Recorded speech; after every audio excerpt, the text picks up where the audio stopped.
बिहार में भूमि सर्वेक्षण का काम जारी है। इसे लेकर के लगातार भूमि राजस्व विभाग के कर्मचारी लगातार आपके दरवाजे पर आ रहे हैं, आपके मौजा में आ रहे हैं, आपके प्रखंड में आ रहे हैं और आपके यहाँ आकर के आपके ज़मीन से जुड़े हुए तमाम सवाल कर रहे हैं कि कैसे आपकी ज़मीन पर आपका कब्जा है, उससे रिलेटेड आपसे सवाल कर रहे हैं। लेकिन आज हम आपको 3 से 4 ऐसे बिंदुओं पर जी लगातार आपके सवाल हमारे पास आ रहे हैं, उन्हीं सवालों का जवाब देने के लिए आज हम आपके पास आए हैं।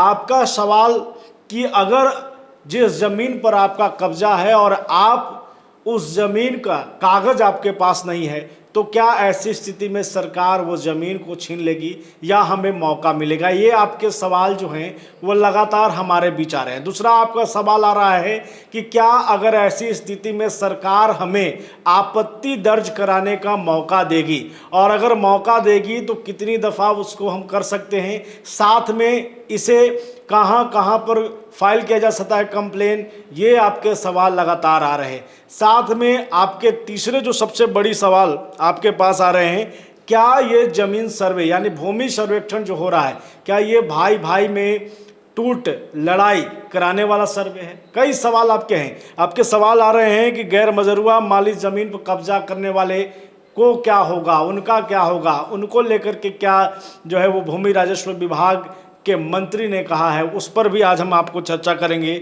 आपका आखिरी सवाल है, बहन को हिस्सेदारी नहीं देनी पड़ेगी तो क्या करना होगा? ऐसे सवाल आपके हैं जो आपके भी मन में आ रहे हैं। आपके समाज में अगल बगल लोग पूछ रहे होंगे आपसे भी कि ऐसी स्थिति में क्या करेंगे। तो एक एक कर आज हम आपको वो सभी जवाब देने वाले हैं, सभी का जवाब दिलवाने वाले हैं। और साथ में बिहार सरकार के मंत्री, भूमि राजस्व विभाग के मंत्री डॉक्टर दिलीप जायसवाल ने इस पर क्या कुछ कहा है, इसे भी हम आपको सुनाने वाले हैं। इसे लेकर के उनका क्या बयान है वो भी आपको हम बताएंगे। लेकिन सबसे पहले आपको हम बता दें कि अगर आपके ज़मीन पर आपका कब्जा है लेकिन अगर आपके पास उसका कागजात नहीं है, तो फिर जो भूमि राजस्व विभाग के मंत्री हैं डॉक्टर दिलीप जायसवाल, उन्होंने साफ तौर पे कहा है कि वैसे लोगों को घबराने की ज़रूरत नहीं है। आपको भी मालूम है कि बिहार में 130 सालों के बाद भूमि सर्वेक्षण का काम चालू किया गया है और ऐसे में जाहिर सी बात है कई लोगों के पास कागजात नहीं होंगे, कई लोगों के कागजात जो हैं किसी कारण से जल गए होंगे या बिहार में बाढ़ की स्थिति हमेशा से रही है तो बाढ़ में बह गए होंगे। वैसे लोग जो ज़मीन पर खेती तो करते आ रहे हैं, अगल बगल के लोग भी उनको जानते हैं, उनकी ज़मीन को समझते हैं, लेकिन उनके पास कागज़ नहीं है। तो जब कर्मचारी जाएंगे तो फिर वो तो सीधे कागज़ मांगेंगे, आपसे खतियान मांगेंगे, वंशावली मांगेंगे। ऐसे में आप क्या करेंगे? दिलीप जायसवाल ने कहा है कि ऐसे लोग घबराएं नहीं। आपके अगल बगल के लोग भी अगर इस बात की पुष्टि कर देंगे कि वो ज़मीन आपकी है, तो फिर जो कर्मचारी है हमारा विभाग का, वो सीधे तौर पर आपका नाम उसमें ऐड कर देगा। यानी साफ तौर पर समझिए कि पंचायत स्तर पर जो लोग हैं, आपके गांव में जो वार्ड है, जो आपकी ज़मीन को समझता है, जानता है, अगर वो उस पर ये कह दे कि ये ज़मीन जो है वो इनकी है, तो वो उस पर दर्ज करा लिया जाएगा। लेकिन अगर आपने या कोई ऐसा व्यक्ति जो आपकी ज़मीन को अपने नाम पर दर्ज करा लेता है, पैसे देकर, पैरवी लगा करके, उस पर भी मंत्री ने सख्त निर्देश दिया। उन्होंने अपना नंबर जारी करते हुए साफ कर दिया है कि ऐसे लोग सावधान हो जाएं, ऐसे लोग पर तुरंत कार्रवाई हम करेंगे। अगर आपकी ज़मीन पर जो है वो कोई और कब्जा कर लेता है ऐसे में, तो आपको आपत्ति दर्ज कराने के लिए 3 बड़े मौके मिलेंगे। हर साल में 3 मौके मिलेंगे। आप साल में 3-3 महीने पर आपत्ति दर्ज करा सकते हैं, ताकि वो ज़मीन जिस पर अगर कोई भूमाफिया कब्जा कर लेता है, आप नहीं समझ पा रहे हैं इस चीज़ को, तो ये आप समझ लीजिए कि उसके लिए भी सरकार ने आपको 3 मौके दिए हैं। पहले अगर आप जब कंप्लेन करते हैं, आपत्ति दर्ज कराते हैं, तो वो बंदोबस्त पदाधिकारी के पास आपकी आपत्ति दर्ज की जाएगी, जो कि 3 महीने के अंदर में होगी। आप वहाँ जाएंगे, सीधे तौर पे बंदोबस्त पदाधिकारी के पास कंप्लेन करेंगे। अगर वहाँ से भी नहीं आता है तो 6 महीने के अंतराल में आप भूमि सुधार उपसमाहर्ता जो हैं उनके पास जाकर के आपत्ति दर्ज करा सकते हैं। तीसरी आपत्ति आप एडिशनल कलेक्टर के पास जाकर के जमा करा सकते हैं, दे सकते हैं कि हमें हमारी ज़मीन पर किसी ने अवैध कब्जा कर लिया है हमारी ज़मीन है और ऐसा ऐसा मामला है, उसके बाद आप उससे जुड़े कागजात देंगे, तो उसे लेकर के ये जो अधिकारी हैं ये सीधे उत्तर उस पर जांच करेंगे और जांच के बाद आपकी अगर वो ज़मीन रहेगी तो आपको वो दिया जाएगा, आपके नाम पर वो कर दिया जाएगा। आपका सवाल आ रहा था इस ज़मीन सर्वे से भाई भाई में टूट। आप ये कह रहे हैं कि अगर जो लोग जो 4 भाई हैं और एक भाई सभी की खेती जोत रहा है, आपको हिस्सा नहीं दे रहा है। वैसे में तो आपको सरकार हक दिलाने के लिए ही ये सर्वेक्षण करा रही है।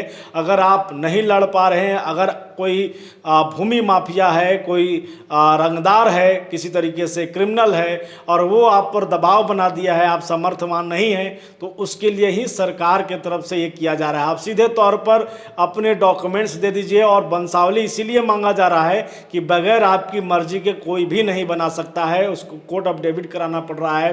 पंचायत स्तर पर जिस तरीके से इससे पहले होता था उसकी शक्तियों को कम कर दिया गया है, ताकि आपकी ज़मीन पर, आपके हक पर किसी तरीके से जो है वो हकमारी ना हो सके। ये सरकार ने व्यवस्था किया है और भूमि राजस्व विभाग इस पर पूरी तरीके से पहले से तैयार है। मंत्री दिलीप जायसवाल साफ तौर पे कह रहे हैं कि मेरा नंबर आप दे लीजिए, अगर किसी तरीके से कोई भी अधिकारी अगर आपसे पैसे की मांग करता है या रिश्वत लेकर के कोई काम करता है तो उन्हें कॉल करिए और हम सीधे तौर पर उनसे जो है उन पर कार्रवाई करेंगे। आपका सवाल गैरमजरूआ ज़मीन पर कब्जा जो लोग कर लिए हैं, तो जो लोग भी गैरमजरूआ ज़मीन पर कब्जा किए हुए हैं वो सर्वे में साफ आएगा, उनसे डॉक्यूमेंट्स मांगे जाएंगे कि आप इस पर किस हक से जो है वो कब्जा बनाए हुए हैं। अगर आपके पास उसके कागजात वैलिड कागजात होंगे तब तो ठीक है, नहीं तो सरकार उन तमाम ज़मीनों को अपने साथ रख लेगी। जो भूमि माफिया अगर ये सोच रहे हैं कि सरकार के जो नुमाइंदे आएंगे यानी कर्मचारी आएंगे उनको हम डरा धमका कर भगा देंगे, तो ये सोचने की गलती न करिए।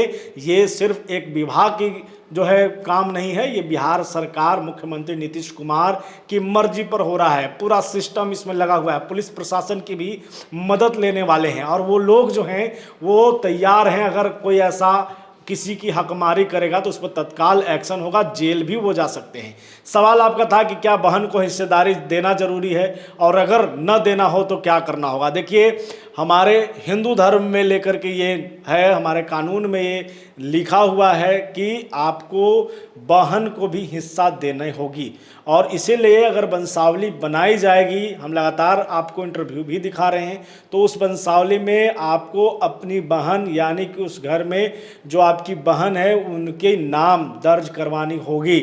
लेकिन अगर आपकी बहन एक अनापत्ति पत्र दे दे कि हमें हमारे जो भाई हैं, हमारे जो लोग हैं उनके यहाँ से किसी तरीके की हिस्सा नहीं चाहिए, तो फिर वो ज़मीन आप ही के पास रह सकता है। लेकिन अगर बहन के तरफ से अगर उसमें आपत्ति दर्ज करा दी जाएगी तो फिर आपकी मुसीबत बढ़ जाएगी। तो ये तमाम सवाल आपके थे जो हम लगातार आपके बीच लेकर आ रहे हैं और लगातार इसी तरीके से सवालों का जवाब हम देते रहेंगे। बने रहिए, देखते रहिए बुलेट न्यूज़ टीवी।